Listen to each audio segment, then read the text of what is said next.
అందరికి నమస్కారం. ఈరోజు కావలి శాసనసభ్యులు శ్రీ దగ్గుమాటి వెంకటకృష్ణారెడ్డి గారి ఆఫీసులో ఏదో గందరగోళం జరిగినట్టుగా బయట పుకార్లు పుట్టిస్తున్నారు.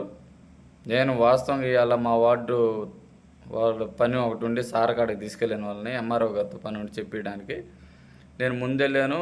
నా ముందు కొంతమంది ఉన్నారు, మాట్లాడుతున్నారు. నేను తర్వాత పోతాను కూర్చోన్నాను, మా వార్డు పిల్లకాయలను కూర్చొని. అంతలాగే పేపర్లోడు పాలు అని కొంతమంది పిల్లకాయలు వచ్చారు. సార్ని అడుగుతున్నారు, సార్ మీరు ఒక కులాన్ని బ్లేమ్ చేసి మాట్లాడుతున్నారు. వాళ్ళు ఆ కులం పేరు నేను చెప్పదలుచుకోలేదు, ఎందుకంటే వాళ్ళకి వర్క్లు ఇచ్చేది ఏంది, ఆ కులం వాళ్ళు ఇచ్చేది ఏందని బూతులు మాట్లాడుతున్నారు. ఆయన ఏదంటే అట్లా మాట్లాడకూడదు, గమ్ముగా ఉన్నాను, భుజం మీద చేసి మీరు పోండి, నేను మాట్లాడతాను, వాళ్ళు నా మనుషులే, మీరు నా మనుషులే కదా, తగాదాలొద్దు, మీకు ఏదైనా కావాలంటే అడగండి, కానీ వాళ్ళకేమి ఇచ్చారు వీళ్ళకేమి ఇచ్చారు అన్న తగాదాలొద్దురా, మీరు పోండి అని ఆయన భుజం మీద చేసి నెట్టి పంపించింది వాస్తవం.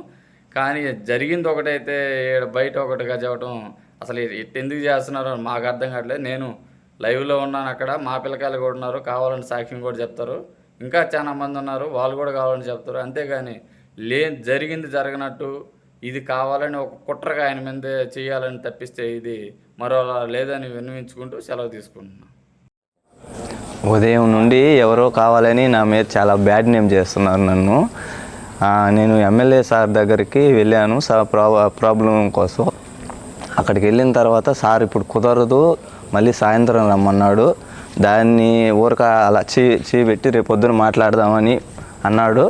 అంత నేను ఇంటికి వచ్చేసాను. దాన్ని పెద్ద ఇష్యూ చేసి కావాలని ఎవరో గిట్టిన వాళ్ళు నా మీద ఇలా దుష్ప్రచారం చేస్తున్నారు. వాళ్ళు ఎవరో కూడా నాకు అసలు తెలియదు. ఎమ్మెల్యే సార్ ఈ మధ్య నాకు జాబ్కి ఆఫర్ కూడా ఇచ్చారు, జాబ్ లెటర్ కూడా ఇచ్చాడు జాయిన్ అవ్వమని. ఎమ్మెల్యే సార్ చాలా మంచి పనులు కూడా చేశాడు మా ఊరికి. ఆయన్ని కావాలని ట్రోల్ చేస్తున్నారు, ఎవరో నన్ను చేస్తున్నారు కావాలని, ఎవరైనా కానీ అంతే సార్. ఇది ఏం జరగలేదు. ఆయనకి మాకు అసలు ఆయన అంటే అభిమానం కూడా మాకు.